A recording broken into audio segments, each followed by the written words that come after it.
이 시간 하나님의 말씀 함께 보시겠습니다. 오늘 우리에게 주신 하나님의 말씀은 요한계시록 6장 1절부터 17절까지 말씀입니다.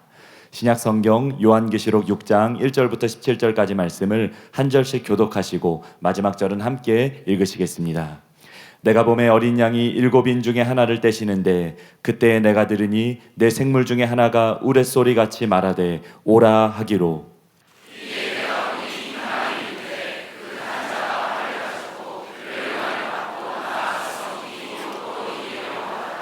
둘째 인을 떼실 때에 내가 들으니 둘째 생물이 말하되 오라 하니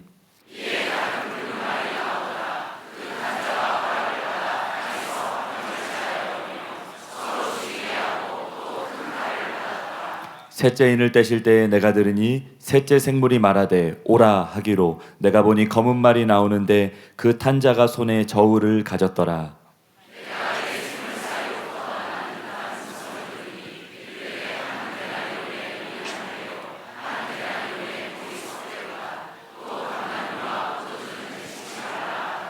넷째 인을 떼실 때에 내가 넷째 생물의 음성을 들으니 말하되 오라 하기로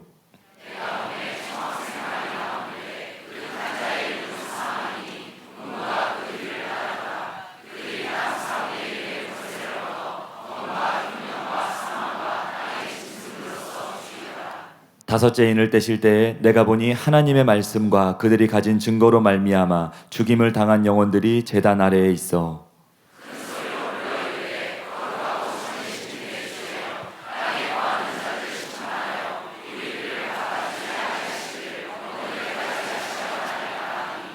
각각 그들에게 흰 두루마기를 주시며 이르시되 아직 잠시 동안 쉬되 그들의 동무 종들과 형제들도 자기처럼 죽임을 당하여 그 수가 차기까지 하라 하시더라.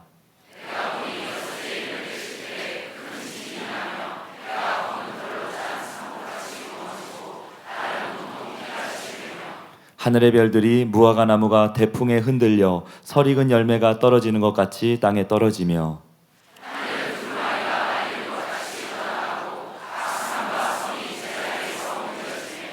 땅의 임금들과 왕족들과 장군들과 부자들과 강한 자들과 모든 종과 자유인이 굴과 산들의 바위 틈에 숨어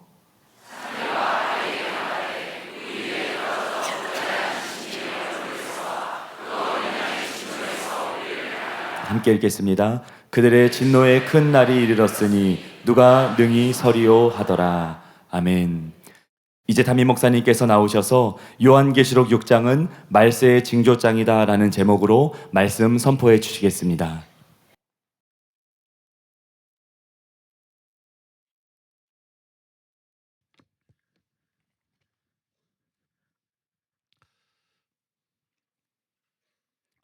지난주에 그 아프리카 부룬디에서 열리고 있는 치유전도 대성회 소식 여러분들이 다 들으셨을 거예요. 근데 뭐 인터넷을 안 하는 분들도 또 많이 있기 때문에 오늘 설교 전에 아프리카 선교 소식에 대해서 먼저 좀 읽어드리기를 원합니다. 첫째 날부터 보고를 해드리겠는데 자, 첫째 날 보고 읽어드리겠습니다. 할렐루야. 아프리카 부룬디 치유 전도 대성의 첫 시간에 1200명이 결신했습니다. 위에서 계속 기도해 주세요. 아프리카 부룬디 치유 전도 대성의 첫날 보고 사랑하고 존경하는 담임 목사님께 어제 집회가 첫날이고 예상보다 늦게 시작되어 단에 올라가 복음 메시지를 전하고 결신 시간을 가지니 6시 20분쯤 되어 이미 어두워져 전체 치유 선포만을 하고 다음날 집중적으로 치유에 대한 메시지와 사역을 하니 환자들을 많이 데리고 오라고 광고한 후 첫날 집회를 그렇게 마쳤습니다. 오늘 받은 주최 측 추산 인원은 8,000명이라고 보고받았습니다. 평일이고 지난주에 있었던 케냐교회 주최 전도대성의 준비 규모는 저희들보다 훨씬 컸다고 하는데 참석 인원이 3,000명이었음을 고려할 때 이번 집회 참석 인원이 적지 않은 것 같습니다. 어제 결신 초청 시간에 앞으로 나와 결신한 인원만 약 1,200명입니다. 결신 인원이 많아 현지 목회자들이 보고 놀랐다고 합니다. 주최 측에서 준비한 결신 카드가 300장이었고 갑자기 결신자가 너무 많이 나오자 일반 종이에 이름을 적은 인원까지 확인된 것만 987명이고 적지 못한 인원이 200여 명 된다고 합니다. 이게 첫째 날 소식인데요. 뭐 시장, 부룬디 종교위원장, 또 콩고에서 온 인사 이게 축사를 많이 할 것 같아. 귀신이나 내쫓아야 되는데. 기독교는 축사가 문제예요. 축사를 축사해야 돼. 축사 같은 거에서 너무 쓸데없는 시간, 그죠? 시간 많이 잡아먹고 행사 뜰 때마다 얼마나 사람들이 피곤해요, 그죠? 이게 이제 교회가 명예 위주로 좀 타락을 해서 그래. 그래가지고 쓸데없는 그런 순서들을 많이 넣는데 좀 아쉬운 감이 있어요. 왜냐하면 그냥 복음 전하고, 그죠? 그냥 복음 전하고 강력하게 치유 사역하고 영혼들 구원해야지, 그죠? 이럴 시간이 어디 있어요? 그래도 또 이런 거 해야 됩니다. 이럴 때는 해야 되는데 어쨌든 뭐 첫날 결신자가 1200명이 나왔지만 좀 아쉬운 감이 있었어요. 근데 그 다음날 두 번째 날 소식이 대박이었어요. 두 번째 날 소식이 너무 그 두 번째 날 소식을 읽는데 제가 뭐 얼마나 가슴이 뛰고 흥분이 되는지 아마 여러분도 그러셨을 거예요. 두 번째 날 보고를 드리겠습니다. 할렐루야. 아프리카 부룬디 치유 전도 대성의 둘째 날, 첫날보다 배가 많은 15,000명이 참석하고 수많은 치유 기적들이 일어나고 3,000명이 결신하였습니다. 사랑하고 존경하는 목사님, 치유 전도 대성의 둘째 날 보고 드립니다. 어제 첫날 소식이 전해졌는지 어제보다 2배 정도 많은 15,000명이 둘째 날 성회에 참석하였습니다. 치유에 대한 말씀을 전하고 치유를 선포했을 때 많은 분들이 치유되는 놀라운 은혜가 있었습니다. 휠체어에서 일어나고 못 걷던 자가 걷고 뛰고 눈먼 자가 눈이 열리고 듣지 못한 자들의 귀가 열리며 즉석에서 암이 사라지고 부러진 뼈가 즉각 붙는 등 치유와 기적이 많이 일어났습니다. 한국에 비해 집회 조직이 잘 되어 있지 않아 치유 간증을 적는데 어려움이 있어 300여 명만 집회 중 치유 간증을 적고 돌아갔지만 실제로 치유를 받은 분을 확인했을 때 수천 건이 되었습니다. 할렐루야. 결신 초청 시간을 가졌을 때 약 3,000명이 결신을 하는 은혜의 시간이었습니다. 놀라운 일을 행하신 선하신 주님을 찬양합니다. 여러분도 마찬가지지만 제가 이 간증을 들었을 때 사도행전에 3,000명 결신한 거 생각이 나더라고요. 이제 드디어 사역이 시작이 되는구나. 뭐 사인 같은 생각이 들었어요. 이제 3,000명, 5,000명, 수만 명씩 하나님 앞에 돌아오는 그런 사역이 이제 드디어 시작이 됐구나. 그래서 너무 감사했습니다. 그 다음에 마지막으로 세 번째 날 보고 때 아직 카페는 안 올라갔죠. 아침에 제가 보고를 받았기 때문에 따끈따끈한 보고인데 사진부터 먼저 볼까요?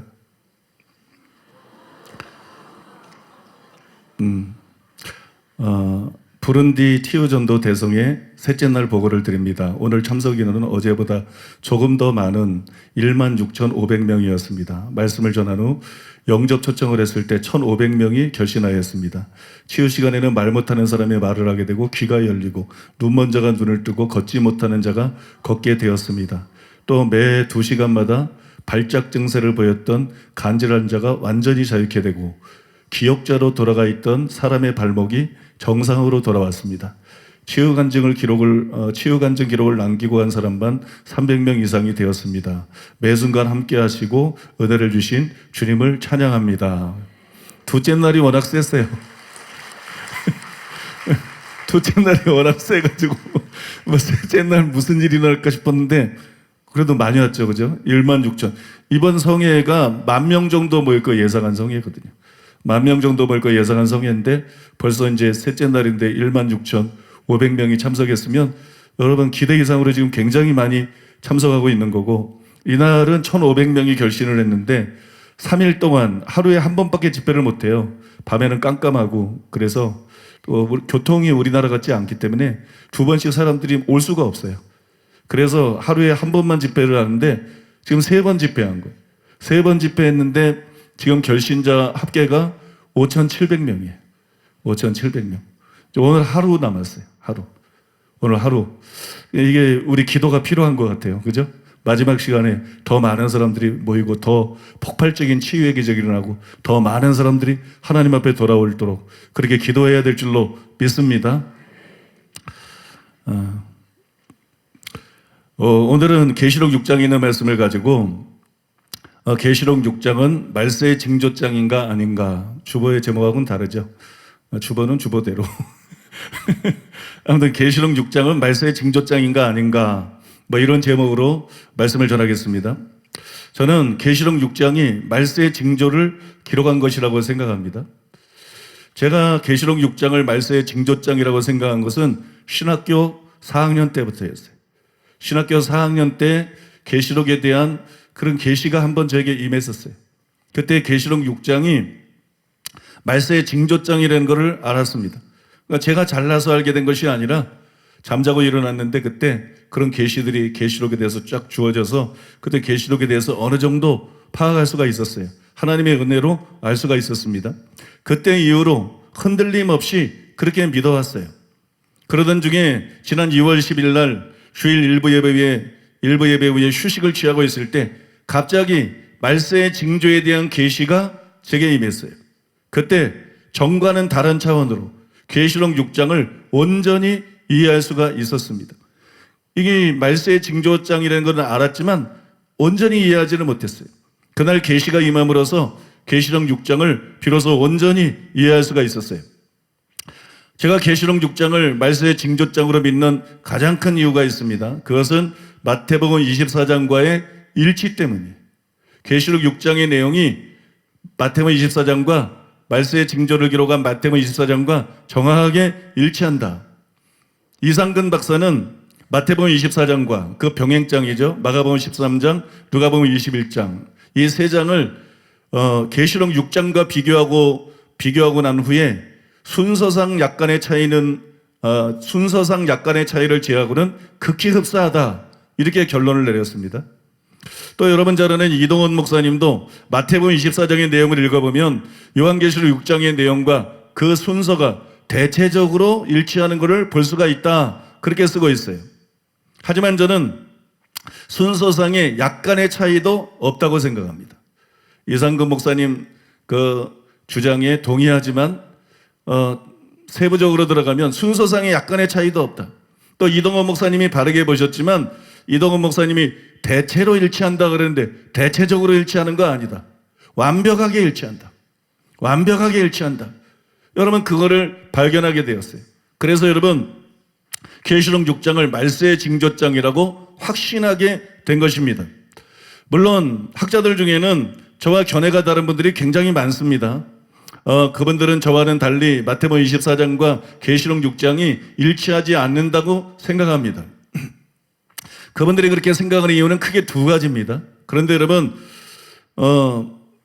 그 두 가지 다 실제로는 근거가 될 수 없어요. 성경을 제대로 이해하지 못했기 때문에 그렇게 혼돈하고 있는 것이지 그 두 가지가 실제로 증거가 될 수가 없습니다. 그래서 오늘은 그것을 여러분들에게 설명해 드리고 계시록 6장이 어떤 내용인지 분명하게 보여드리기를 원합니다. 첫째로 따라해 보겠습니다. 신말 탄자에 대한 그릇된 해석. 계시록 6장을 말세의 징조라고 보는 학자들 중에 신말 탄자를 복음으로 보는 분들이 굉장히 많아요. 그러나 복음 전파는 마태복음 24장 14절에 나오죠. 그런데 신말 탄자는 계시록 6장 1절과 2절에 나옵니다. 순서가 맞지 않는다는 거예요. 하나는 뒤에 나오고 말세의 징조에 하나는 뒤에 나오고 하나는 말세의 징조에 앞에 나오기 때문에 서로 순서가 맞지 않죠. 그래서 여러분 마련학자들이 두 장이 서로 일치하지 않는다. 그래서 이게 꼭 말세의 징조를 기록한 것이 아니다. 그렇게 착각을 하는 것입니다. 그러나 저는 신말탄자를 미혹이라고 해석했습니다. 그것이 그리스도나 적그리스도가 아니다. 그리고 복음도 아니다. 신말탄자는 미혹이다. 그렇게 해석했어요. 여러분 저처럼 신말탄자를 미혹으로 해석하면 두 장의 내용뿐만이 아니라 순서까지도 완벽하게 일치가 됩니다. 둘 다 각 장의 선두에 나오기 때문이죠. 그죠? 신말탄자도 선두에 나오고 미혹도 선두에 나오죠. 그래서 더 이상 두 장이 서로 일치하지 않는다 이렇게 말할 수가 없어요. 그래서 여러분 계시록 6장은 말세의 징조장임이 틀림없는 줄로 믿습니다. 안 믿으시나? 저는 워낙 혼자 잘 믿어요. 학자들이 막 뭐라 그러든 나는 이게 옳아.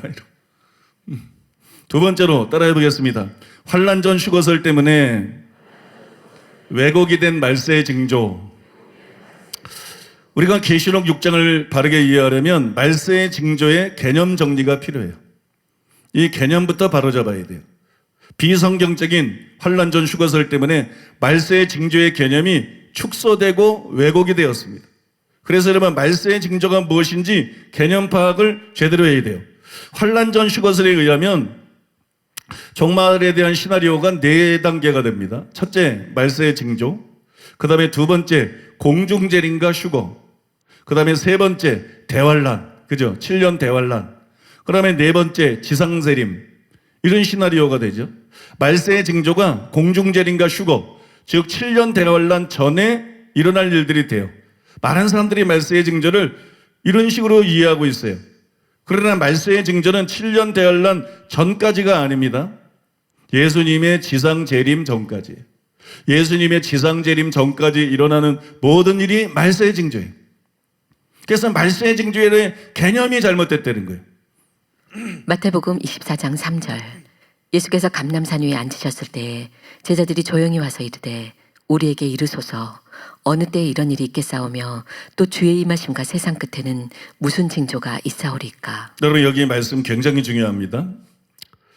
여기 말세의 징조에 대해서 제자들이 질문을 던지는데 뭐라고 던졌느냐. 주의 임하심과 세상 끝에는 무슨 징조가 있사오리까. 말세의 징조가 뭐냐. 주의 임하심과 세상 끝에 관한 징조예요. 7년 대환란 전의 징조가 아니라는 거예요. 7년 대환란 전의 징조가 아니다. 말세의 징조라 그런 것은 주의 임하심과 세상 끝에 대한 징조다. 당연히 여러분 재림 전에 일어날 모든 일이 말세의 징조인 거예요. 그런데 환란 전 휴거설이 유행함으로 말미암아 7년 대환란 전에 일어날 일들이 말세의 징조다. 여러분 이런 잘못된 생각이 퍼지게 된 것이에요. 통과설이 옳기 때문에 예수님이 지상에 재림하시기 전에 일어나는 모든 일들이 말세의 징조입니다. 즉 적그리스도의 출현과 대환란도 말세의 징조예요. 적그리스도 자체가 말세의 징조예요. 대환란이 말세의 징조예요. 그러니까 우리가 뭐 전쟁, 기근, 뭐 지진 이런 것만 막 얘기하면서 예수님 재림이 가까웠다. 물론 전부 다 예수님 재림이 가까운 건 맞습니다. 그런데 너무 호들갑 떨 일은 아니에요. 왜냐하면 적그리스도의 출현도 말세의 징조이기 때문에, 대환란도 말세의 징조이기 때문에, 적그리스도가 안 나타났으면 적어도 몇 년이 남아있다는 얘기이기 때문에, 대환란이 안 일어났으면 적어도 몇 년이 남아있다는 얘기가 되기 때문에 무슨 막 입신하고 막 천사 나타나고 그러면서 당장 뭐 1년 안에 몇 달 안에 며칠 안에 막 그렇게 재림할 것처럼 재림이 있을 것처럼 이렇게 말하는 것은 성경에 대한 무지담에 나오는 그거는 여러분 일종의 그 양신 역사입니다. 일종의 양신 역사나 아니면 그가 계시를 잘못 받은 거예요. 분별을 못하고 뭐 계시를 잘못 받은 거예요. 사람 자체는 바른 사람들도 있겠지만 어쨌든 계시를 잘못 받은 것이에요. 적그리스도의 출현과 대환란도 말세의 징조다. 제가 그걸 놓치고 있었어요. 그게 저에겐 굉장히 충격적이었어요. 말세의 징조는 전쟁, 기근, 지진 뭐 이런 게 아니다 단순히. 그것도 말세의 징조지만 결정적인 말세의 징조는 적그리스도다.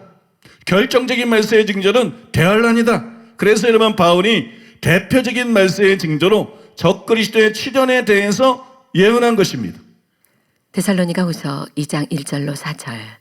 형제들아 우리가 너희에게 구하는 것은 우리 주 예수 그리스도의 강림하심과 우리가 그 앞에 모임에 관하여 영으로나 또는 말로나 또는 우리에게서 받았다는 편지로나 주의 날이 이르렀다고 해서 쉽게 마음이 흔들리거나 두려워하거나 하지 말아야 한다는 것이라. 누가 어떻게 하여도 너희가 미혹되지 말라. 먼저 배교하는 일이 있고 저 불법의 사람 곧 멸망의 아들이 나타나기 전에는 그날이 이르지 아니하리니 그는 대적하는 자라. 신이라고 불리는 모든 것과 숭배함을 받는 것에 대항하여 그 위에 자기를 높이고 하나님의 성전에 앉아 자기를 하나님이라고 내세우느니라. 말세의 징조가 7년 대환란 전이 아니라 지상재림 전에 일어날 일들이 말세의 징조다. 그래서 말세의 징조는 여기서 지금 바울이 말한 것처럼 적그리스도의 출현도 말세의 징조고 적그리스도 말미암아 일어나는 대환란도 말세의 징조다. 공중재림이 있다고 착각하니까 그때 휴거가 있다고 착각하니까 말세의 징조가 7년 대환란 전에 일어날 일이 말세의 징조라고 생각한 거예요. 전쟁, 기근, 지진 이런 것만 말세의 징조라고 생각한 거예요. 근데 통과설이 옳기 때문에 말세의 징조는 그런 것이 아니죠. 통과설이 옳기 때문에 말세의 징조는 당연히 적그리스도의 출현, 대환란 이 모든 것이 말세의 징조인 것이. 이처럼 말세의 징조가 지상 재림 전에 일어날 모든 일들이다. 이것은 여러분 무화과나무 비유에도 분명하게 나타나 있습니다. 마태복음 24장 32절로 33절. 무화과나무의 비유를 배우라. 그 가지가 연하여지고 잎사귀를 내면 여름이 가까운 줄을 아나니 이와 같이 너희도 이 모든 일을 보거든 인자가 가까이 곧 문 앞에 이른 줄 알라. 예수님은 7년 대환란 전이 아니라 대환란과 재림까지 예언했어요. 무화과나무 비유를 말하기 전에. 그죠? 전쟁, 기근, 지진 이런 것만 예언한 게 아니에요. 예수님은 뭐 적그리스도나 대환란, 재림까지 전부 예언하시고 난 다음에 그 다음에 무화과나무 비유를 말씀했습니다. 때문에 여기서 그 가지가 연하여지고 잎사귀를 내면 이것은 재림만 빼고 앞에서 말한 전부를 말하는 것이 그게 전부 말세의 징조라는 거예요. 그것이 전부 말세의 징조다. 왜냐 그러면 그 가지가 연하여지고 잎사귀를 내면 이게 말세의 징조를 뜻하는 것이기 때문에. 그 다음에 나오는 여름이 가까운 줄을 아나니 이거는 예수님의 재림이죠. 그러면 여러분 재림 전에 일어나는 이 구절에 의하면 이 모든 일을 보거든 이 모든 일 재림을 빼고 재림 전에 일어나는 이 모든 일 이게 다 말세의 징조예요. 그죠? 무화과나무 비유에 의하면 예수님의 가르침에 의하면 이 모든 것이 여러분 말세의 징조인 것이 우리가 말세의 징조에 대해서 이거를 깨달아야 된다는 거예요. 이거를 바르게 알아야 된다는 거예요. 우리가 이거를 보지 못하면 여러분 계시록 6장을 읽을 때 6번째 인을 읽고서 당황할 수밖에 없습니다. 요한계시록 6장 12절로 17절. 내가 보니 6째 인을 떼실 때 큰 지진이 나며 해가 검은 털로 짠 상복같이 검어지고 달은 온통 피같이 되며 하늘의 별들이 무화과나무가 대풍에 흔들려 설익은 열매가 떨어지는 것 같이 땅에 떨어지며 하늘은 두루마리가 말리는 것 같이 떠나가고 각 산과 섬이 제자리에서 옮겨지매 땅의 임금들과 왕족들과 장군들과 부자들과 강한 자들과 모든 종과 자유인이 굴과 산들의 바위 틈에 숨어 산들과 바위에게 말하되 우리 위에 떨어져 보좌에 앉으신 이의 얼굴에서와 그 어린 양의 진노에서 우리를 가리라. 그들의 진노의 큰 날이 이르렀으니 누가 능히 서리요 하더라. 저도 과거에 계시록 6장을 읽을 때 그랬어요. 아마 여러분 중에 많은 분들이 이 부분을 읽고 당황하셨을 거예요. 여러분 계시를 읽어가면서 많은 목사들이나 신학자들이나 성도님들이 이 부분에 대해서 굉장히 당황합니다. 아직 시작인데 왜 예수님이 곧 재림하는 것 같은 이런 장면이 나오지? 왜 마지막이 아닌데 이제 계시록의 계시의 시작인데 그죠? 이제 계시록의 계시의 시작인데 왜 꼭 세상 끝 같지? 왜 꼭 재림 직전 같은 그죠? 이제 다 끝난 것 같은 이런 말씀이 벌써부터 여기 나오는 거지? 이해가 안 되는 거예요. 막 혼란스럽습니다. 상당수는 이런 불일치와 모순을 피하기 위해서 이 구절을 상징으로 해석하려고 해요. 이게 실제로 이런 종말이나 재림 직전의 상황을 말한 것이 아니라 이게 어떤 상징적인 의미다. 여러분 그렇게 해석하려고 합니다. 일례로 존 에카르트는 프랑스 예전에 소개했죠. 프랑스가 했던 것처럼 이 구절들의 의미를 상징으로 보았습니다. 그런 6번째 인에 대해서 이렇게 썼습니다. 요한은 그 땅에 임할 종말론적인 심판을 묘사하기 위해 계시적인 언어를 사용한다. 하늘에서 떨어지는 별들, 검게 변하는 태양, 피로 변하는 달, 그리고 두루마리 같이 찢어지는 하늘은 세상의 끝을 나타내는 언어처럼 보인다. 그러나 이 언어는 심판의 언어이며 고대 바벨론에 임했던 하나님의 심판들과 유사하다. 이러한 묘사는 세상의 끝을 의미했고 계시록에 나타나는 이와 같은 묘사는 이스라엘의 언약 세상의 끝을 묘사한다. 계시적인 언어다. 이거는 계시적인 언어다. 실제적인 언어가 아니고 계시적인 언어다. 그래서 뭐 이게 세상의 끝을 나타내는 언어처럼 보인다. 근데 아니라는 거죠. 이게 세상의 끝을 나타내는 언어처럼 보이지만 실제로 이게 세상의 끝에 대한 묘사가 아니고 상징적인 묘사라는 거예요. 여러분 이사야서에 나와 있는 것처럼 고대 바벨론에 임했던 하나님의 심판 때 막 이와 유사한 표현이 있었던 것처럼 이스라엘에게 임하는 하나님의 심판에 대해서 말하는 것이지 상징하는 것이지 아직 재림 때가 아니다. 아직 세상 끝이 아니다. 이런 식으로 피해가려고 합니다. 그는 자기의 주장을 뒷받침하기 위해서 7톤의 글을 인용을 했습니다. 여섯 번째 인이 떼어졌을 때 우리는 마지막 날들의 사건 속으로 더 분명하게 들어간다. 어린 양께서 언약의 심판들에 대한 거대한 다음 측면을 계시해 주신다. 이것은 성경의 예언 안에서 자주 사용된 상징으로 바로 창조와 해체를 가리킨다. 하나님 백성들의 구원을 창조의 용어로 설명하는 것과 마찬가지로 하나님의 심판도 창조와 해체라는 용어로 말한다. 이것은 우주의 파괴였다. 하나님께서 창조의 틀을 찢으시고 해체시키는 것을 가리킨다. 하나님의 예전 창조였던 이스라엘은 그러한 면에서 창조와 해체되어야만 했다. 이는 왕국이 이제 새로운 창조인 교회로 옮겨지고 있었기 때문이었다. 이게 여러분 굉장히 이게 설득력 있는 말이거든요. 굉장히 설득력 있는 설명이에요. 창조와 해체. 우리가 구원받는 것을 새로운 피조물이라 창조에 비유를 했잖아요. 그러니까 어떤 나라가 멸망하는 거, 아니면 이스라엘이 이제 멸망하는 거, 이제 이스라엘의 시대가 끝나버리고 교회가 그걸 대체한다, 이런 얘기거든요. 이 사람들의 주장은. 아무튼 이제 이스라엘 유대교회 시대가 끝나고 이제 교회 시대가 됐다. 이걸 갖다가 해체로, 창조에 반대되는 해체로. 그래서 해가 어두워지고 달이 빛을 잃고 별들이 떨어지고 이렇게 우주가 끝나는 것처럼, 이제 지구 종말이 온 것처럼, 이제 예수님 재림이 다가온 것처럼 이렇게 표현했다. 그러니까 이게 상징이다. 굉장히 설득력 있는 이게 논리입니다. 굉장히 설득력이 있고 일리가 있는 논리인데요. 그러나 우리가 이것은 앞에서 양용희 교수님의 견해를 다룰 때 다룬 적이 있죠. 마태복음 24장에 이런 구절들이 나오는데 그걸 양용희 교수님도 프랑스의 영향을 받아가지고 그걸 갖다가 상징으로 봤어요. 그죠? 상징으로 봤죠. 그러나 그게 상징이 아니라는 걸. 그죠? 그게 상징이 아니고 그 해석을 잘못했다는 거를 과거 여러분들에게 자세하게 설명했기 때문에 여기서 더 설명하지는 않겠습니다. 그러니까 이런 해석들이 상당히 그럴듯하지만 엉터리라는 거예요. 상당히 그럴듯하지만 잘못된 해석이다. 엉터리입니다. 근데 또 하나 무시할 수 없는 반론은 여섯째 인을 뗄 때 계시된 우주적 격변, 이 우주적 격변에 대한 인간의 반응과 비슷한 것이 호세아 10장 8절에 나온다는 것이에요. 이스라엘의 죄, 곧 아연의 산당은 파괴되어 가시와 찔레가 그 제단 위에 날 것이니 그때 그들이 산더러 우리를 가리라 할 것이요 작은 산더러 우리 위에 무너지라 하리라. 여러분 똑같죠? 그들이 산더러 우리를 가리라 할 것이요 작은 산더러 우리 위에 무너지리라 하리라. 6장에 나오는 거하고 표현이 똑같지 않나요? 근데 이 호세아 10장 8절의 이 구절이 지구의 종말이냐? 아니거든요. 지구의 종말을 말하고 있는 게 아니에요. 그렇기 때문에 여섯 번째 인을 뗄 때 일어난 이런 우주의 격변도 지구의 종말을 보여주는 게 아니다. 그렇게 주장하는 거예요. 굉장히 설득력이 있어요. 그죠? 호세아 10장 8절에 똑같은 표현이 나오지 않느냐? 아까는 이사야에 나오는 표현이고, 이건 이제 우주의 격변. 그 다음에 요거는 사람의 반응. 그죠? 이거 사람의 반응은 호세아 10장 8절에 나오는데 똑같은 표현이지만 그게 지구의 종말이 아니었다. 그러니까 여섯째 인을 뗄 때 보여준 것도 이거는 지구의 종말이 아니다.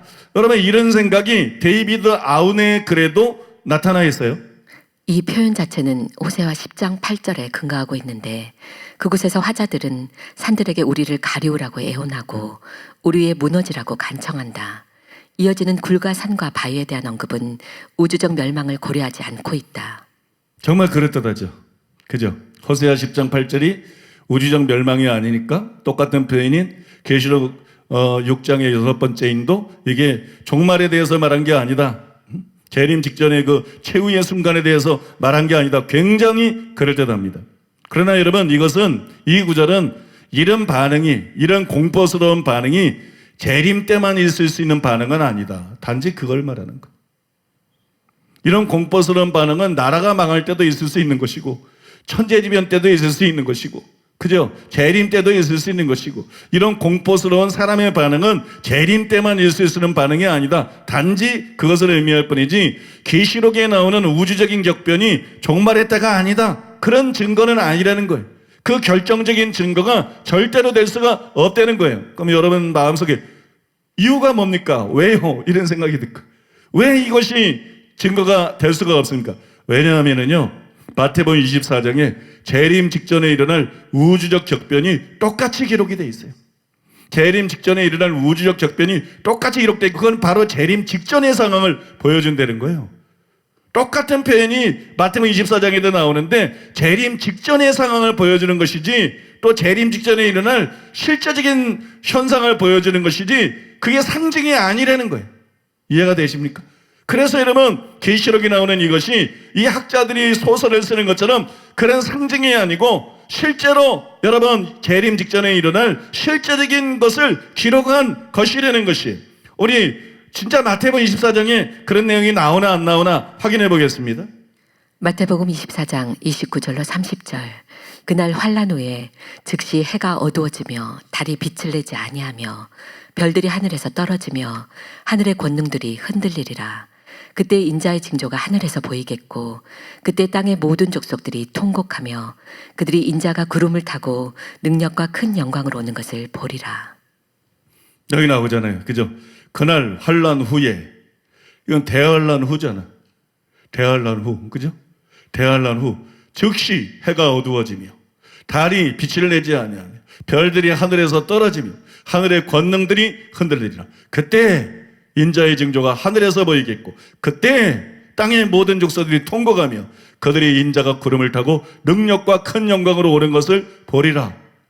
재림 직전에 실제로 일어날 일이에요. 믿습니까?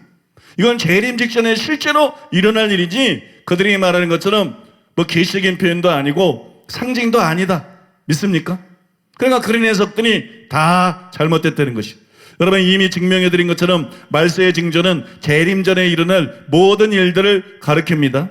따라서 여러분 이것도 이런 우주적인 적변도 여러분 명백히 말세의 징조 중에 하나인 것이 이것 자체가 말세의 징조이고 여러분 재림 전에 재림 직전에 사람들이 느낄 가공할 만한 공포를 사실적으로 표현한 것이 이게 사실적으로 묘사한 거예요. 상징이 아니라는 것입니다. 이건 상징이 아니라 실제라는 것이. 여러분 이제 계시록 6장의 이 표현들이 이해가 되시죠? 그죠? 이건 여러분 실제로 말세의 마지막 징조를 말한 것입니다. 말세의 징조도 시기마다 틀려요. 전쟁, 기근, 지진 이런 거는 광범위하게 일어나는 거. 적그리스도 때의 출현 이거는 완전히 마지막 때 일어나는 거. 대환란 그럼 이거는 마지막 징조예요. 예수님 재림 직전에 우주적인 격변이 있는 거예요. 믿습니까? 예수님 재림 직전에 말세의 징조 중에서도 최후의 징조가 이것인 것이에요. 그러니까 요한계시록 6장은 뭐냐? 일반적인 말세의 징조부터 최후의 말세의 징조까지 말세의 징조를 쭉 보여준 것이다. 마치 마태복음 24장이 그랬거든. 마태복음 24장이 그런 것처럼 요한계시록 6장은 말세의 징조를 순서적으로 전부 일괄적으로 보여준 것이다. 그러므로 누가 뭐래도 요한계시록 6장은 말세의 징조장이라는 것을 아시기를 바랍니다. 학자들이 뭐라고 하든 저는 계시록 6장이 말세의 징조장이라고 믿습니다. 그리고 그것을 마태복음 24장과의 정확한 일치를 통해서 시원하게 그리고 깔끔하게 증명할 수 있어요. 표현을 좀 달리하자면 완벽하게 그것을 여러분 증명할 수가 있습니다. 학자들은 두 장의 내용과 순서가 정확하게 일치하지 않는다면서 6장이 말세의 징조장이라는 것을 부정합니다. 그러나 여러분 앞에서 제가 두 가지를 설명해 드렸잖아요. 그죠? 그들이 뭘 착각하고 있는지 두 가지를 설명해 드렸어요. 그 두 가지를 설명해 드렸는데 그 두 가지를 염두에 두고 다시 읽어보세요. 그 두 가지를 염두에 두고 계시록 6장을 다시 읽어보면 그러면 여러분 마태복음 24장과 계시록 6장에 나오는 말세의 징조가 내용과 순서에 있어서 정확하게 일치한다는 것을 발견할 수 있을 것이에요. 그래서 정말 누가 뭐라 하든지 계시록 6장이 말세의 징조장이구나. 말세의 징조를 기록한 것이구나. 그거를 여러분들이 확신하게 될 것이라고 믿습니다. 자, 실제로 그런지 안 그런지 마지막으로 그 확인하는 작업, 지금 말한 게 사실인지 아닌지 확인하는 작업을 하고 오늘 말씀을 마치고자 합니다. 먼저 계시록 6장에 나오는 첫 번째 인은 신말탄자였죠. 신말탄자. 계시록 6장 1절과 2절인데 한 목소리로 읽겠습니다. 내가 보매 어린 양이 7인 중에 하나를 떼시는 그때 내가 들으니 내 생물 중에 하나가 우리의 소리같이 말하되 오라 하기로 내가 이에 보니 10마리 있는데 그 탄자가 활을 가졌고 면류관을 받고 나가서 이기고 또 이기려고 하더라. 첫 번째 말세의 징조가 뭐냐? 계시록 6장에 나오는 신말탄자.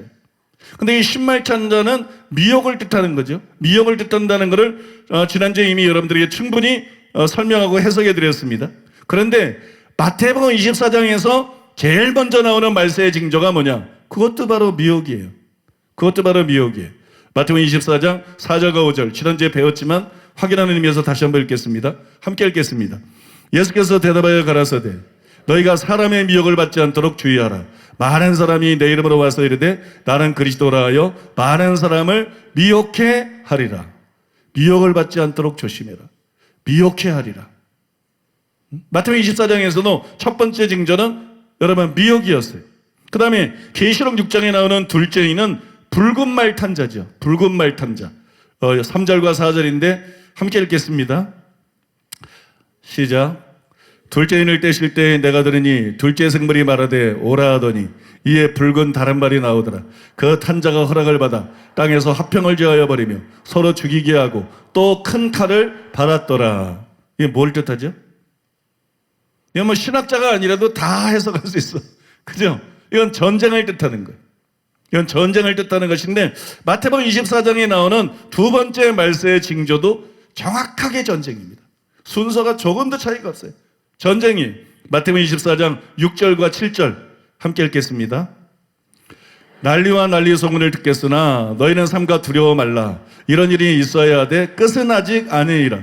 민족이 민족을 나라가 나라를 대적하여 일어나겠고. 그래서 그죠? 전쟁이죠. 그 다음에 계시록 6장에 나오는 셋째인은 검은 말 탄자예요. 검은 말 탄자. 계시록 6장 5절과 6절에 나오는데 오늘 뭐 오래간만에 함께 했는데 시작했으니까 함께 읽겠습니다.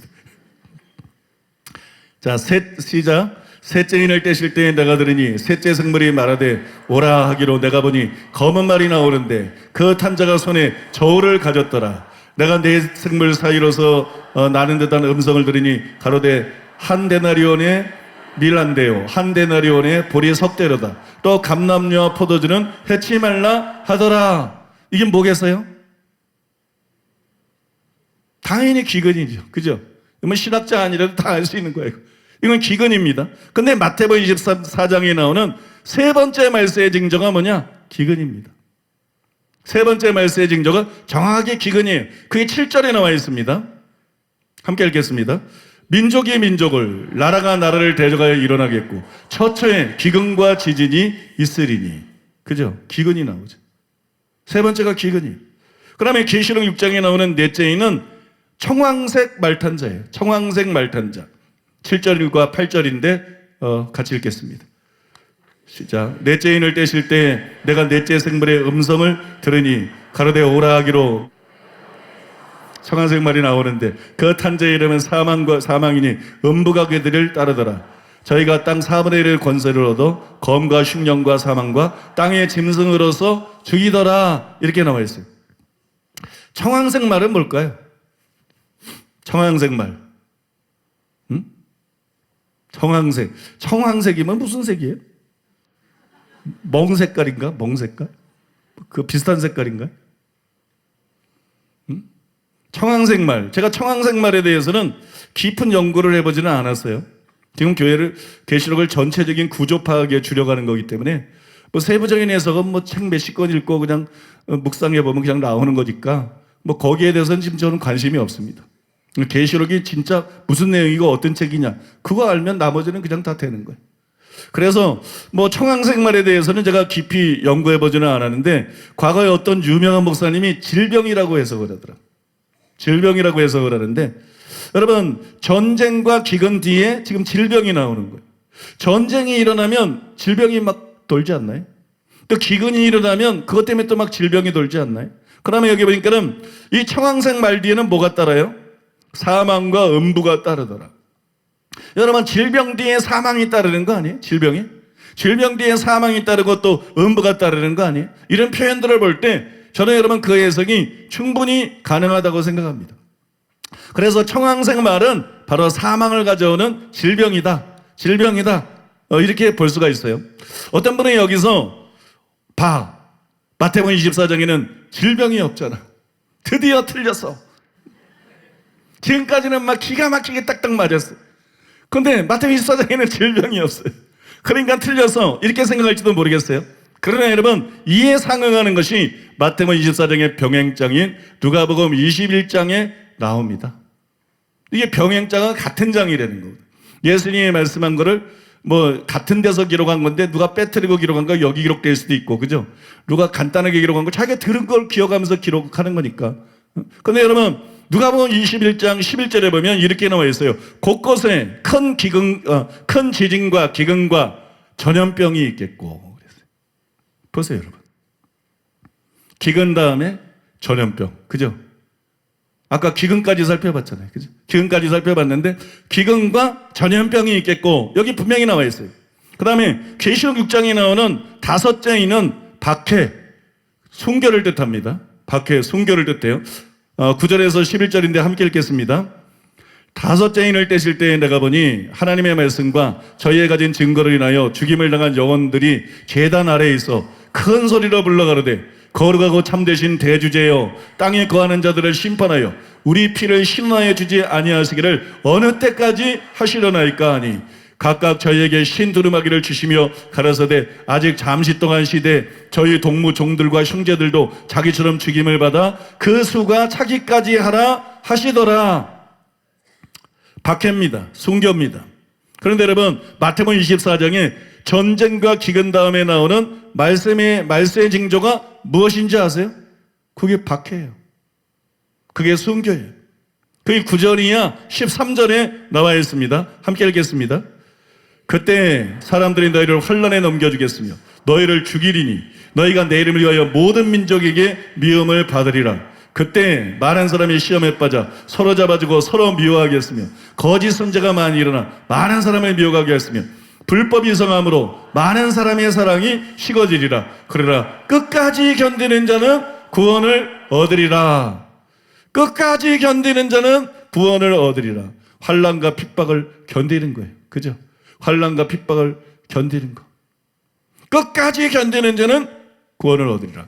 여러분, 이건 시작에 불과합니다. 그 뒤 예수님은 대환란에 대해서 이렇게 예언했어요. 15절에 22절에 보니까는 그러므로 너희가 선지자 다니엘의 말한 바 멸망에 가져간 것이 거룩한 것에 선 것을 보거든 그때 유대에 있는 자들은 산으로 도망할지어다. 지붕 위에 있는 자는 집 안에 있는 물건을 가지러 내려가지 말며 밭에 있는 자는 겉옷을 가지러 뒤로 돌이키지 말지어다. 그날에는 아이벤 자들과 젖먹이는 자들에게 화가 있으리로다.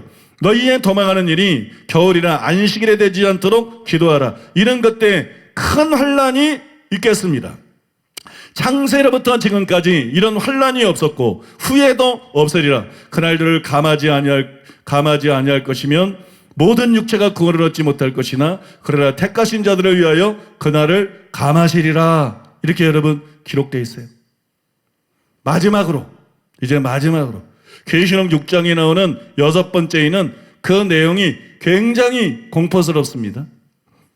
12절 이하 17절, 이건 우리 권사님 읽겠습니다.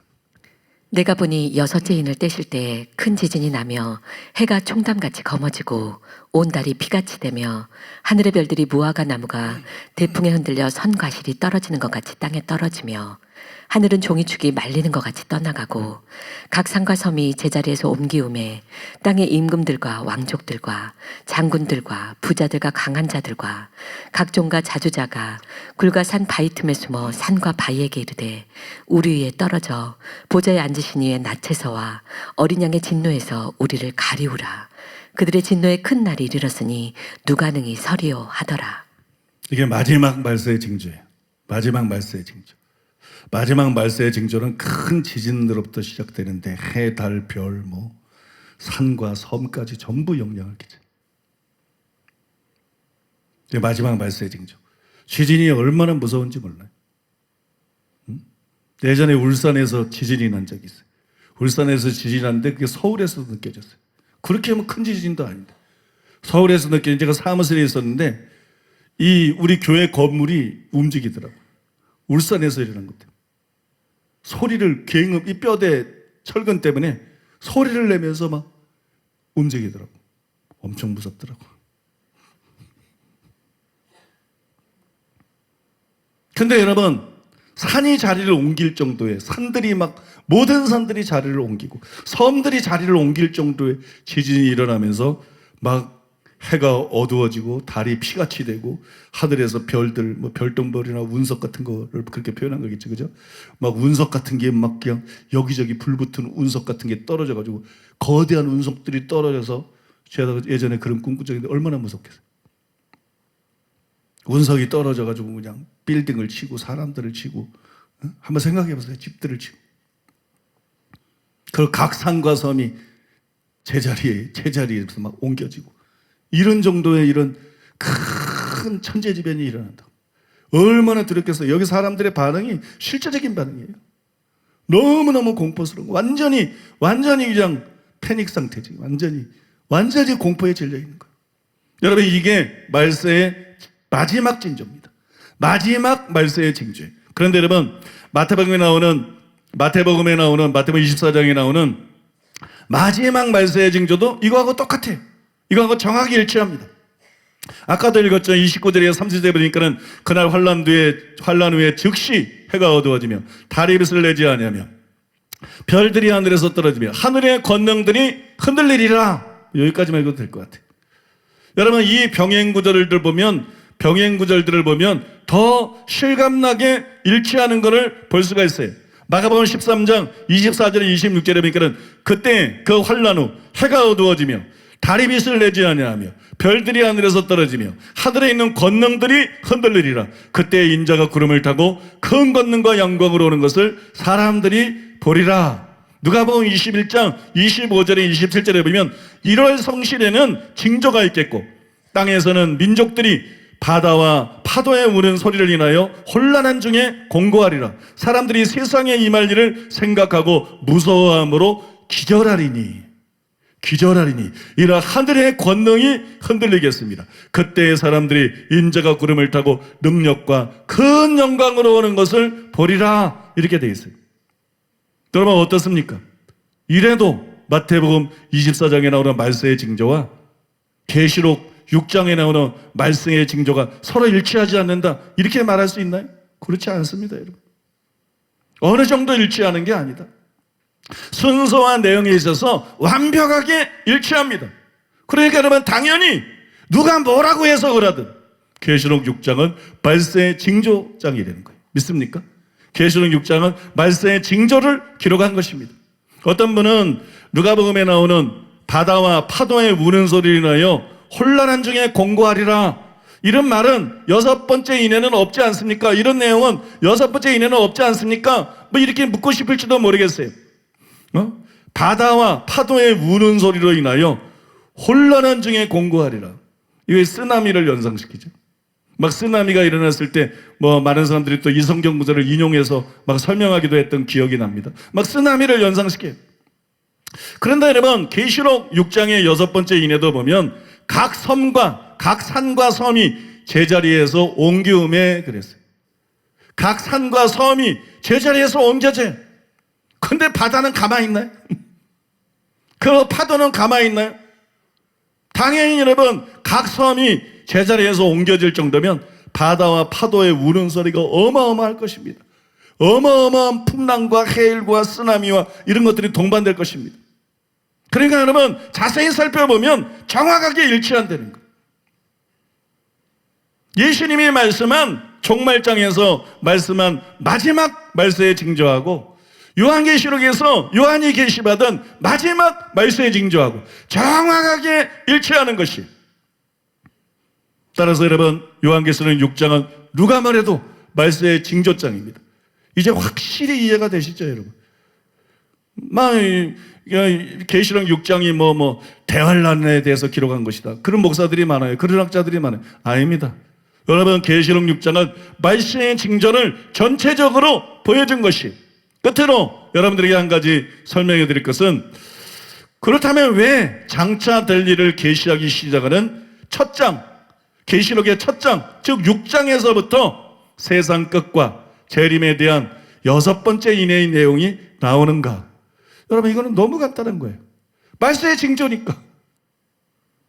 말세의 징조를 보여주려고 그런 거니까. 근데 우리는 말세의 징조를 7년 대환란 전에 일어날 일로 착각하고 있었는데, 그렇지 않고 제자들의 질문에 나오는 것처럼, 예수님의 답변에 나오는 것처럼, 사도 바울의 가르침에도 나오는 것처럼, 말세의 징조라는 것은 재림 전에 일어날 일이 다 말세의 징조니까. 적그리 때의 출현도 말세의 징조요, 대환란도 말세의 징조요, 재림 바로 직전에 일어날 1월 성신의 이런 격변, 이것도 말세의 징조니까. 6장은 말세의 징조를 쭉 보여주는 거니까 여기까지 보여주는 게 전혀 이상하지 않다는 거예요. 이해하십니까, 여러분? 6장이 말세의 징조장인데 그러면 어디까지 보여주느냐? 예수님의 재림 직전까지 보여주는 것이 전혀 이상하지 않다는 거예요. 계시록의 첫 부분인데, 장차될 일의 첫 부분인데 왜 마지막 장면이 나오지? 이거는 2장을 이해 못할 때 그런 혼돈이 일어나는 거예요. 2장이 말세의 징조장이라는 걸 분명히 이해하게 되면, 말세의 징조를 마태복음 24장에 보여준 것처럼 일괄적으로 한번 쫙 보여주신 것이구나. 여러분, 여기서 종말이 나오는 것이, 여기서 재림 직전에 그런 상황이 나오는 것이 전혀 이상한 것이 아니에요. 조금도 이상한 것이 아닙니다. 우리는 이것을 통해서 계시록 6장을 명확하게 이해할 수가 있습니다. 그 다음에 또 한 가지를 이해할 수가 있는데, 왜 7번째 인을 뗄 때 아무 일이 없는가? 첫 번째에서 6번째 인을 뗄 때까지는 미혹이 나오든지 전쟁이 나오든지 기근이 나오든지 핍박이 나오든지 1월 성신의 대격변이 나오든지 뭐가 딱딱딱 나왔는데, 그 다음에 여러분 8장 1절에서 드디어 7번째 인을 뗍니다. 근데 7번째 인을 떼는데 아무 내용도 안 나와 있어. 꽝이야. 내용무. 무 참 좋아하는데. 내용무. 아무튼 여러분, 이거 왜 이래요? 그거 당연한 것이에요, 여러분. 말세의 징조를 예수님의 재림 직접까지 보여줬는데 그 다음에 말할 게 뭐가 있어요? 할 얘기 다 한 거예요. 할 얘기 다 한 거예요. 그 다음에 7번째 인은 첫 번째에서 6번째 인하고 다른 거죠. 첫 번째에서 6번째 인까지는 인을 떼도 두루마기 내용이 안 보여요. 그러니까 인을 떼는 거에 맞춰가지고 그냥 말세의 징조를 전반적으로 한번 보여준 거예요. 종말에 대해서 자세한 계시를 내리기 전에 개괄적으로 말세의 징조를 이렇게 전체적으로 한번 보여준 거예요. 그러나 7번째 인을 딱 떼면 이제부터는 두루마리의 내용이 열리기 시작하죠. 말세의 징조에 대해서 할 얘기 다 했어요. 그 다음에 이제는 두루마리의 내용을 말할 차례, 말세의 징조를 계속 얘기할 차례가 아니라는 거예요. 그래서 여러분 7번째 인에는 아무런 내용이 없는 거예요. 7번째 인을 딱 뗐는데 아무런 내용이 없고 바로 여러분 7 나팔된 천사가 이전에 나오는 거예요. 8장 이전에. 그거는 여러분 7년 대환란에 대한 얘기죠. 7년 대환란에 일어날 일인데 7 나팔 천사가 나팔을 들고 나타나는 것이. 그래서 7번째 인을 뗐을 때 아무 내용이 없는 것도 이상한 것이 아니다. 이걸 이해하지 못하고 보면 그게 상당히 이상하게 느껴지지만 전혀 이상한 것이 아니다. 그걸 여러분들이 이해할 수가 있습니다. 그래서 첫 번째에서 7번째까지 여러분들이 아무런 궁금한 거 없이 막히는 거 없이 깔끔하게 속 시원하게 이해하는 것이 가능해지는 것이에요. 여러분 믿습니까? 계시록 6장은 말세의 징조장이다. 이걸 여러분들에게 오늘 확실하게 증명해드렸어요. 확실하게 증명해드리고 다음 시간에는 이 계시록 6장에 나오는 말세의 징조들에 나오는 비의가 있는데 아주 비밀된 의미들이 있는데 그런 거를 좀 깊은 것들을 다음 시간에는 여러분과 나누기를 원합니다. 그 다음에 오늘은 우리가 기도할 때 제가 알기로는 이 아프리카가 시차가 어떻게 나냐면 우리보다 7시간 정도 빠르다 그래요. 우리보다 7시간, 오늘 주일까지가 거기 아프리카 치유전도 대성이에요. 그러니까 7시간 빠르면 지금 12시니까 몇 시에? 예? 7시에? 7시에? 새벽 5시에? 누구 말이 맞는 거예요? 아프리카의 집회 시간이 언제죠?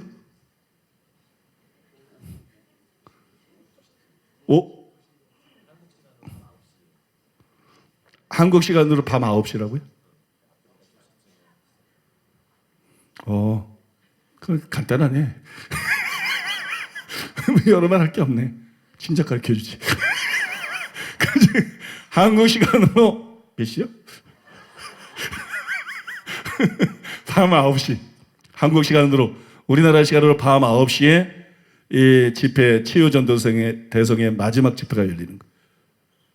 의원들이 마지막 시간에 몇 시에 하는지를 모르면 여러분들이 뭐 집회 끝난 거 아니야 이렇게 생각할 수도 있고, 그죠? 근데 기도가 안 되거든.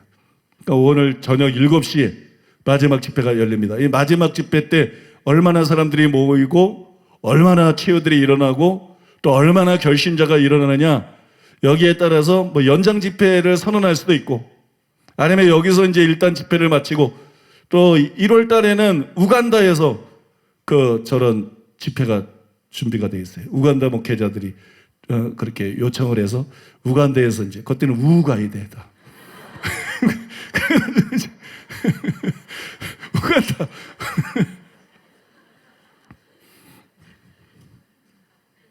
근데 치유 은사 없는 사람은 가도 소용없어. 아무튼 여러분 기도 많이 하고 예언도 잘하고 치유도 잘하고 말씀도 잘하고 이런 분들이 아주 정예부다가 가가지고 아주 우간다를 초토화시켜야 됩니다. 큰 부흥을 일으켜야 될 줄로 믿습니다.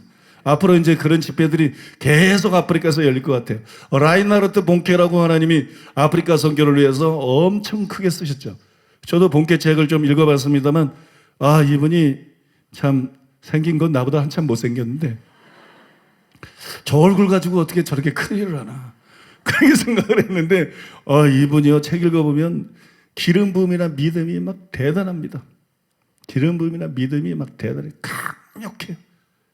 그냥 막 책에서도 막 이분이 그 속에 영혼 속에 막 끓어오르고 있는 막 그 믿음이, 이분 속에 있는 그 강력한 기름 부음이 책을 읽을 때도 막 느껴져. 충만한 게 느껴져. 그래서 그분이 아프리카에서 이렇게 집회를 할 때 뭐 사람들이 어마어마하게 모였어요. 막 몇백만 명씩 모였어요. 몇백만 명씩 모여가지고 한 번 설교에 막 100만 명이 회개하고, 한 번 설교에 100만 명 회개하고, 한 번 집회에 뭐 300 몇십만 명이 회심하고 돌아오고, 그런 집회들을 막 아프리카 전역을 돌아다니면서 했어요. 그래서 막 아프리카를 보고만 하는데 혁혁한 공로를 세운 사람이 이 라인하르트 본케 목사님인데, 그분이 이제 나이가 많이 드셨어요. 나이가 많이 들어서 늙어가지고 이제는 사역을 못해. 그래서 사역을 접었어요. 아프리카가 지금 공백 상태입니다. 누군가가 하나님의 사람이 일어나서 강력한, 설교 가지고 안 돼. 단순히 설교 가지고 안 돼. 강력한 치유와 기적을 동반한 하나님의 사람들이 일어나가지고, 믿습니까? 본캐의 뒤를 이어서 본캐가 했던 일을 하고 본캐보다 큰 일도 해야 되는 거예요. 저는 여러분, 우리 교회에 그 사명이 있다고 믿습니다. 저는 여러분들에게 그 사명이 있다고 믿습니다. 그 다음에 본캐는 본캐 하나를 하나님이 강력하게 썼기 때문에 본캐가 늙으니까 끝나. 본캐가 늙으니까 끝났는데, 나도 참 가슴 아픈 게 김옥교 목사님이 너무 늙고 있어. 아니, 나이도 많이 안 먹었는데 그렇게 늙어. 나이에 비해서 너무 이렇게 노쇠하고 있어. 그게 참 저는 착잡해요. 저도 늙고 있어. 저도 늙고 있어. 거울을 볼 때마다 스트레스예요. 머리가 왜 이렇게 자꾸 없어지는지. 근데 우리 교회는 어느 한 사람이 치고 나가서 어느 한 사람을 막 영웅시하고 어느 한 사람이 단순히 일하는 교회가 아니라 많은 하나님의 사람들이 일어나는 교회. 평신도까지도 그냥 목사 뺨 때릴 정도로 평신도들까지도 목사 뺨 때릴 정도로 말씀 잘하지, 기도 열심히 하지, 예언 잘하지, 치유 능력 대단하지, 그런 사람들이 뭐 숫자를 셀 수가 없어요. 믿습니까?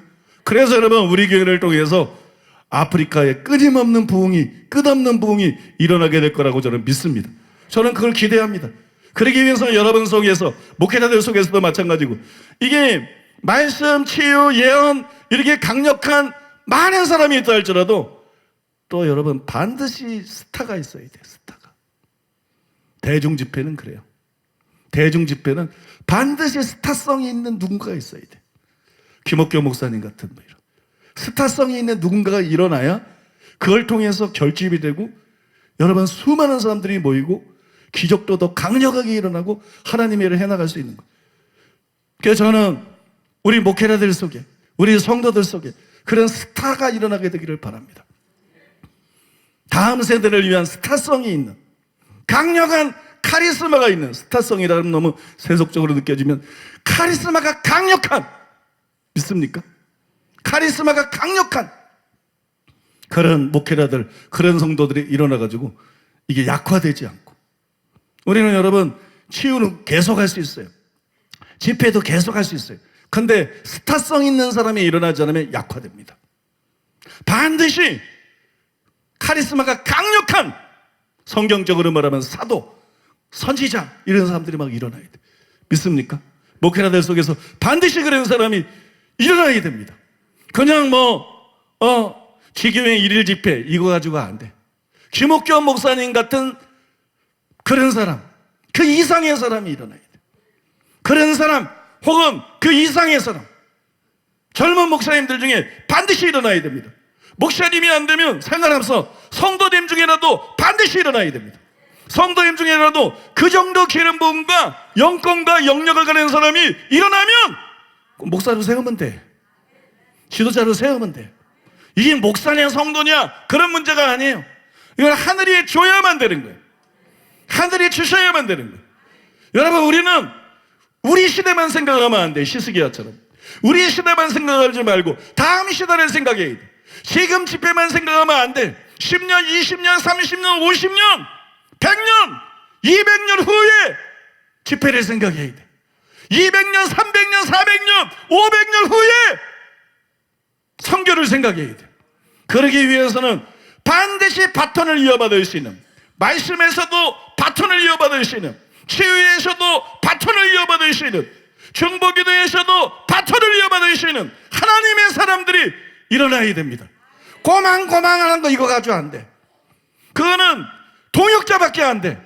그거는 협력자밖에 안 돼. 여러분, 치고 나오는 사람이 있어야 돼. 믿습니까? 치고 나오는 사람, 하나님이 높여주는 사람, 그런 사람이 있어야 돼. 여러분, 야망을 가지려면 그런 야망을 가지시기 바랍니다. 주님, 제가 그런 사람이 되기를 원합니다. 주님, 저에게 그런 은혜를 베풀어 주시옵소서. 주님, 저를 써주시옵소서. 그리고 우리는 또 그렇게 이기적이 아니야. 나 아니라도 아무 상관없어. 하나님 나라와 영혼들이 중요한 거야. 하나님, 누군가를 일으켜 주시옵소서. 하나님, 누군가가 일어나게 주시옵소서. 누군가가 돌파하게 주시옵소서. 다음 세대들이 일어나게 하여 주시옵소서. 그리고 아프리카 이번 성에 주님 강타하여 주시옵소서. 권능으로 임하시옵소서. 강한 손과 푯발로 역사하시옵소서. 수많은 영혼들이 구원받게 하여 주시옵소서. 아프리카에서 강력한 부흥이, 끝나지 않는 부흥, 꺼지지 않는 부흥의 불길이 일어나게 하여 주시옵소서. 타오르게 하여 주시옵소서. 우리 주여 삼창하고 통성으로 정말 간절한 마음으로, 하나님의 마음으로 간절히 기도하겠습니다. 주여 삼창하기도 하겠습니다. 주여! 주여! 주여! 하나님 아버지, 우리의 마음이 주님이 주시는 그 마음으로 불타기를 원합니다. 우리의 심령이 주님이 도전하시는 그 음성을 듣고 열방을 향하여 나아가기를 원하시는, 주님이 다시 오시는 그날은 반드시 우리에게 다가오는데 주님의 심장을 품고 나아갈 사람이 누구인지 우리에게 도전하시며 말씀하시는 주님의 그 음성을 듣기를 원합니다. 주님, 우리의 인생이 그저 단순히 나 혼자만을 위한 인생이 되지 않게 하시고 주님이 바라보시는 그 영혼들을 향하여서, 주님이 향하여 나아가시는 그 영혼들을 향하여서 주님의 마음이 뜨거운 것 같이 우리의 심정도 그렇게 뜨거워지도록 하나님, 우리의 심정 가운데 하나님의 문을 주시기를 이 시간 간구합니다. 아버지, 아버지, 주수할 일꾼들을 정하라. 주수할 영혼들을 많은데 주수할 일꾼이 없구나. 너희는 내 아버지께 정하여 주수할 일꾼들을 구하라 말씀하시더니, 주님, 우리의 심정이, 나의 심정이 주님의 이 부르심 앞에 불타오르게 하여 주옵소서. 주님이 부르시는 그 음성을 음성을 듣게 하시고 주님이 초청하시는 그 음성을 듣게 하시고 우리의 심령이 하나님의 그 부르심을 알고 불타오르게 하여 주시옵소서. 하나님의 불을 주시옵소서. 하나님의 불을 주시옵소서. 아버지 아버지 주님의 음성을 듣습니다. 누가 아프리카를 위하여 나아갈 것인가? 누가 온 도시를 진동시키고 누가 온 나라를 바꿀 것인가? 주님의 그 음성을 듣고 우리의 심령이 불타오르게 하소서. 아버지 우리 자신을 주님 앞에 드립니다.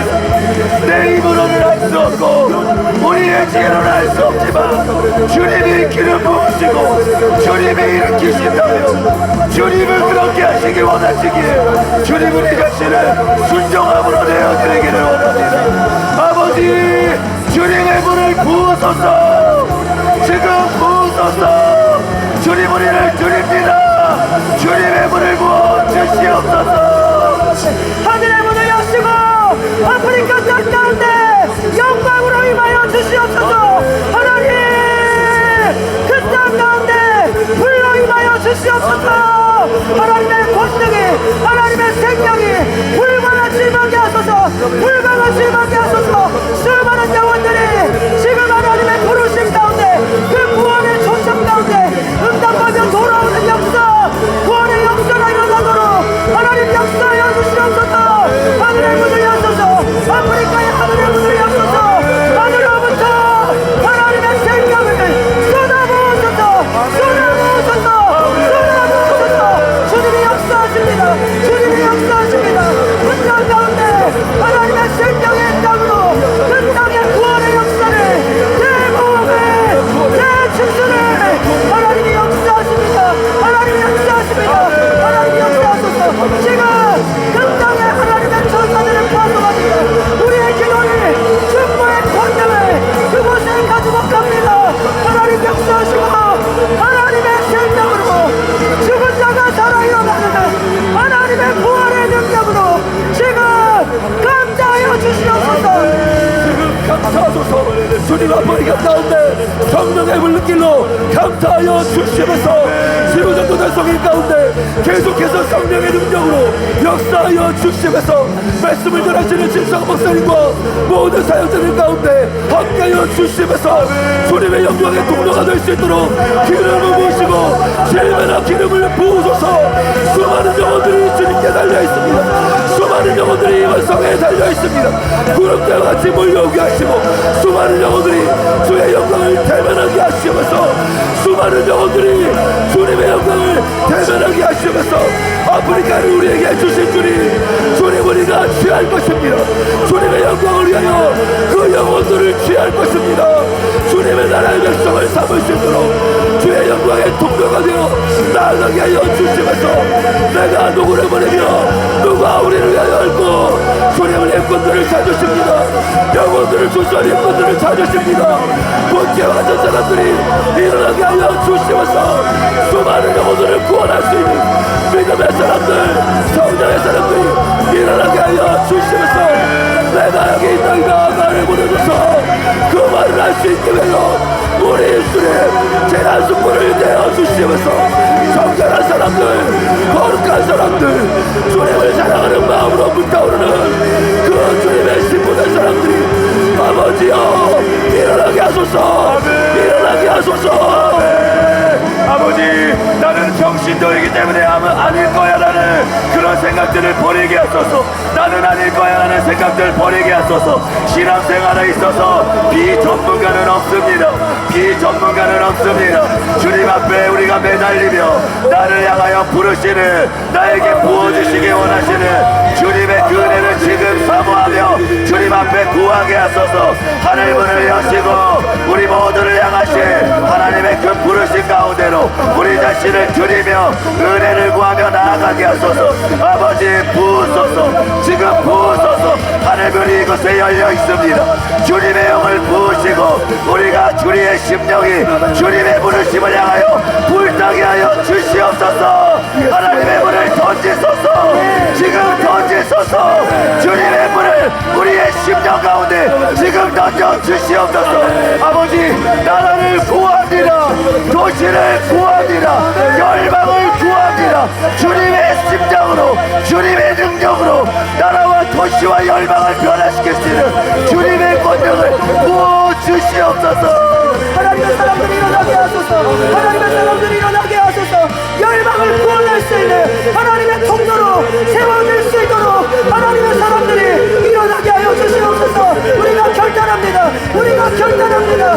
주님, 주사님 것들로 우리가 일어나야 합니다. 하나님의 심장의 영혼들을 주님이 살리게 원하시는 그 영혼들을 위하여 하나님 우리가 일어나야 합니다. 결단합니다. 결단합니다. 결단합니다. 하나님 지금 주의 생명을 권능을 하나님의 심장을 주님의 마음을 주님으로 우리를 채우시고 우리가 어디로 부르시든지 하나님의 권능을 가지고 열방으로 나아갈 수 있도록 주님 역사하여 주시옵소서. 은혜를 부어주시옵소서. 이 모든 일을 우리가 은혜로 감당할 것입니다. 은혜로 구할 것입니다. 우리 정신으로서는 아무것도 할 수 없습니다. 하나님 아프리카에 있는 성경팀도 그들로서는 할 수 없습니다. 하나님 임하셔야 합니다. 하나님 도와주셔야 합니다. 주님 은혜를 부어주셔야 합니다. 하나님 우리가 크신 갈망으로 겸손함으로 주님의 임하시도록 갈망하며 기도하오니 주님 그곳에 은혜를 부어주시옵소서. 쏟아 부어주시옵소서. 쏟아 부어주시옵소서. 충만하게 임하여 주시면서 충만하게 은혜를 부어주시면서 사람의 힘으로 감당할 수 없습니다. 몇몇 사람의 힘으로 감당할 수 없습니다. 주님이 임하셔야 됩니다. 성령으로 임하셔야 됩니다. 주의 권능으로 사로잡으셔서 열육간의 강건하게 붙드시고 그 입술을 주장하시고 성령의 권세와 능력이 미련을 나타날 수 있도록 주님 역사하여 주시면서 시간마다 주님의 은혜를 구합니다. 주님의 은혜가 아니면 감당할 수 없사오니 하나님 붙잡아 주시면서 하나님 붙잡아 주시면서 모든 시간마다 이후에 계속되는 집회들 가운데 주님 역사하시고 아프리카가 주님께로 올 때까지 주님의 영광이 아프리카를 덮을 때까지 주님 사랑하는 교회를 통하여 수많은 영혼들을 구원할 수 있도록 준비시켜 주시면서 주님 깨어나게 하셔서 오시옵소서. 지금 나의 모습을 보는 것이 아니라 주님의 믿음을 붙게 하소서. 아버지의 마음을 가지고 아버지의 심장을 가지고 영혼들을 사랑하는 마음을 부으셔서 주님 강권하시면서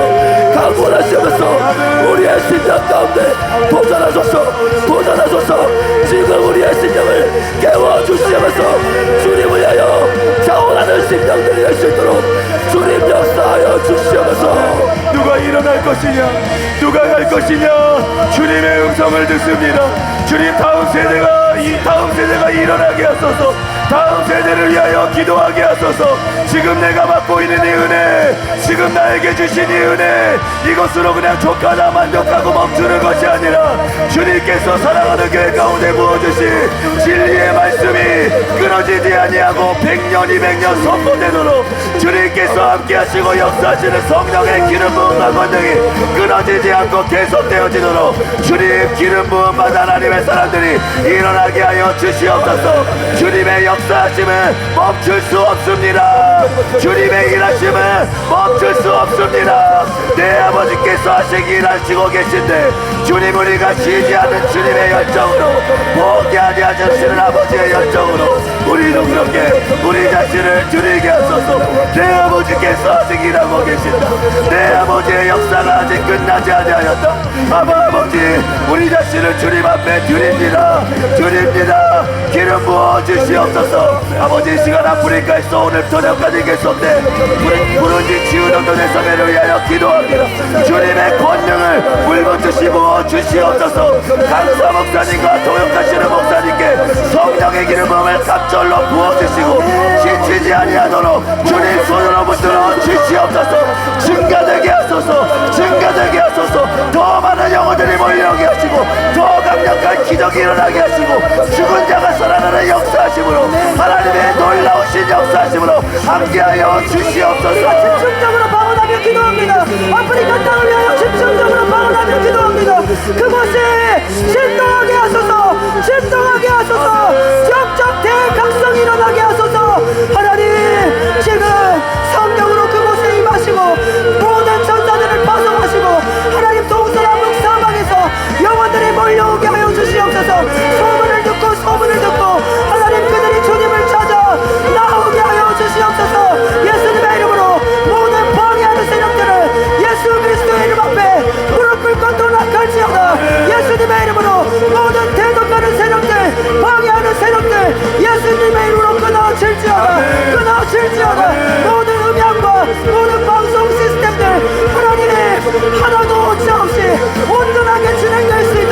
하나님 역사하여 주시옵소서.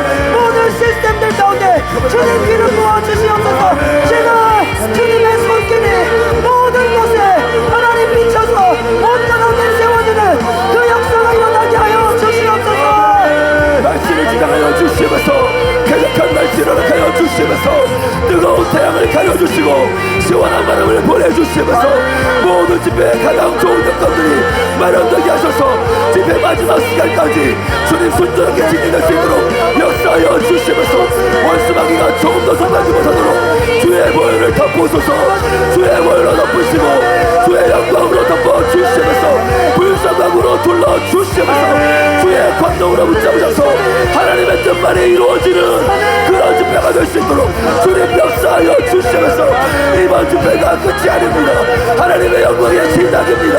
더욱더 강력한 주님의 일이 이루어질 수 있도록 주님 역사하여 주시면서 역사하여 주시면서 3,000명이 돌아오는 광대하고 공유를 이루는 문을 여신 주님을 찬양합니다. 5,000명이 돌아오게 하시고 10,000명이 돌아오게 하시고 10만 명, 100만 명이 돌아오는 그날까지 주님 기름 부어주시고 더 역사하여 주시옵소서. 더 많은 사람들이 일어나게 하시고 아프리카의 모든 집회들 가운데 앞으로 있을 모든 집회들 가운데 수많은 하나님의 역사들이 증가되고 속출하도록 주님께서 강권적으로 함께하여 주시고 역사하여 주시옵소서. 성령의 나타나심으로 함께하소서. 각양 다양한 은사들로 기름 부어 주시옵소서. 예수님의 이름으로 오늘 저녁에 있을 부르짖 치유전도 대회 가운데 놀라운 기적들이 속출하게 될지어다. 속출하게 될지어다. 동서남북 사방에서 수많은 영혼들이 몰려오게 될지어다. 주님 기름 부어 주시옵소서. 기름 부어 주시옵소서. 우리는 끝나지 않는 부흥으로 나아갈 것입니다. 진성한 목사님을 붙잡으시고 오늘이 목사님을 붙잡으시고 모든 스태프들을 붙잡으시고 한마음 되어서 주의 뜻을 이루어갈 수 있도록 주님 하나님 마음을 부어 주시옵소서. 성령 안에서 온전함을 나타낼 수 있도록 하나님 역사하여 주시옵소서. 주의 성령님 놀라운 기적을 놀라운 표적들을 하나님의 살아계심을 보여줄 수 있는 하나님의 증거들을 그들이 복도하게 하시고 돌아오게 하소서. 돌아오게 하소서. 그시 구원으로 하나님께 영광 돌리는 모든 집회들이 되게 하시고 끝나지 않는 부흥으로 나아가게 하여 주시옵소서. 주님 더욱더 임하여 주시면서 마지막 집회까지 함께하여 주셔서 주님의 기쁘시게 하는 놀라운 시간 주님의 뜻만 이루어지는 귀한 시간 될 수 있도록 주님 역사하여 주시면서 부르디가 아프리카의 심장이라고 했습니다.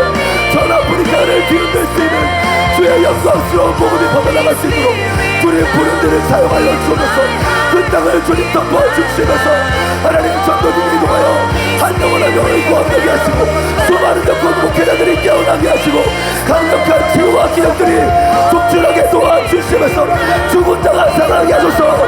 안전벨기가 일어나게 하소서. 못 걷는 자들이 걷고 뛰게 하시면서 각종 치유와 기적들로 말미암아 주님의 소문들이 당초로 퍼져나가게 하여 주시면서 하나님의 주대심을 그 땅 가운데 나타내 보여 주시면서 주님 기대합니다. 하나님이 하실 일들을 기대합니다. 하나님 모든 건강을 지켜주시고 날씨를 지켜주시고 하나님 그곳에 오가는 모든 사람들이 생명을 얻고 돌아가게 하시며 하나님 복음의 소식이 아프리카 전역으로 퍼져갈 수 있도록 주님 함께하여 주시옵소서. 주님 역사하여 주시옵소서. 주님 우리가 멈추지 않는 기도로 하나님의 일에 함께 동참할 것이오니 하나님 은혜를 부으시고 주님 더 큰 마음을 하나님의 심장을 우리가 소유할 수 있도록 주님 은혜로 역사하여 주시옵소서.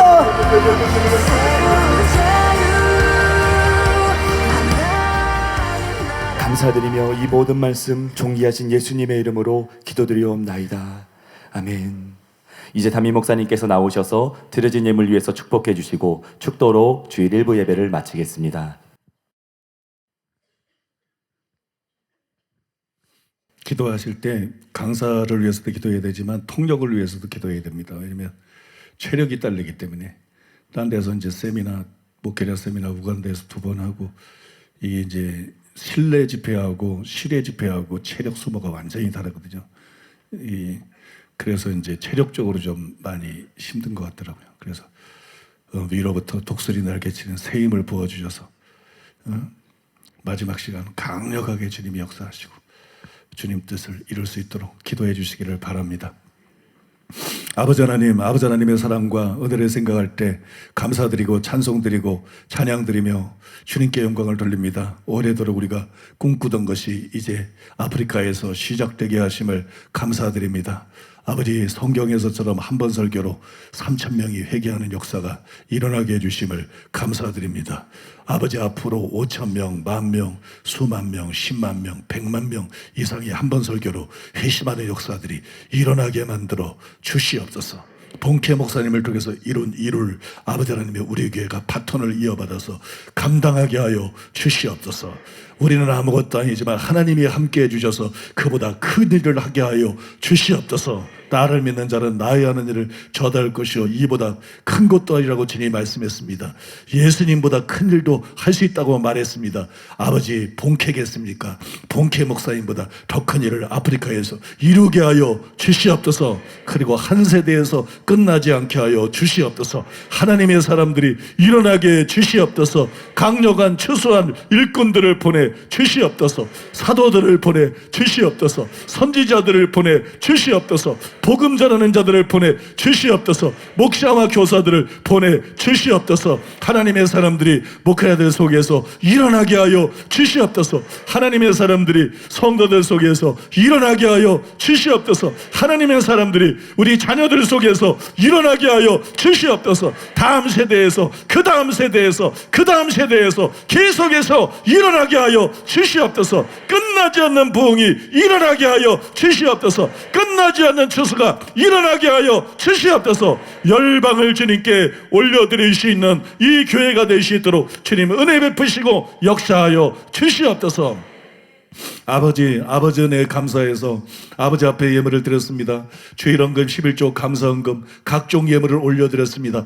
주님 받으시고 영광받아 주시옵소서. 예물 드린 성도들 예수님의 이름으로 축복합니다. 재물 얻을 능력을 지금 양손에 부어 주시옵소서. 심은 대로 풍성하게 거두게 하여 주시옵소서. 아브라함에게 복을 부어주셨던 것처럼 큰 복을 부어주시고 복의 근원되게 하여 주시옵소서. 이 교회와 사랑하는 성도를 통해서 천하 만민이 복받는 역사가 일어나게 만들어 주시옵소서. 반드시 이루어 주시옵소서. 성령 충만 주시옵소서. 성령 충만 주시옵소서. 성령으로 기름 부어 주시옵소서. 성령의 은사 주시옵소서. 강력한 믿음 주시옵소서. 각양 은사들을 부어 주시옵소서. 성령의 권능으로 옷 입혀 주시옵소서. 사명 감당하는 우리 모두 되게 하여 주시옵소서. 병든 자들은 주님이 만지시고 고쳐 주시옵소서. 예수님의 이름으로 머리끝부터 발끝까지 모든 질병은 떠나 갈지어다. 치유될지어다. 예수 이름으로 치유될지어다. 예수 이름으로 강건하게 될지어다. 모든 귀신의 억압, 모든 영적인 속박 예수 이름으로 깨어질지어다. 예수 이름의 권세로 자유케 될지어다. 예수님의 이름으로 자유케 될지어다. 예수님의 이름으로 축복하며 기도하옵나이다. 아멘. 지금은 우리 주 예수 그리스도의 은혜와 하나님 아버지의 사랑과 성령님의 교통하심이 거룩한 주를 맞이해서 주님을 예배하고 돌아가는 사랑하는 성도들의 심령 위에 가족과 자녀와 사업 위에 몸된 교회와 서울 시민과 북녘 땅에 굶주린 동포들이 이스라엘과 아프리카와 열방 위에 이제로부터 영원토록 함께 있을지어다. 아멘.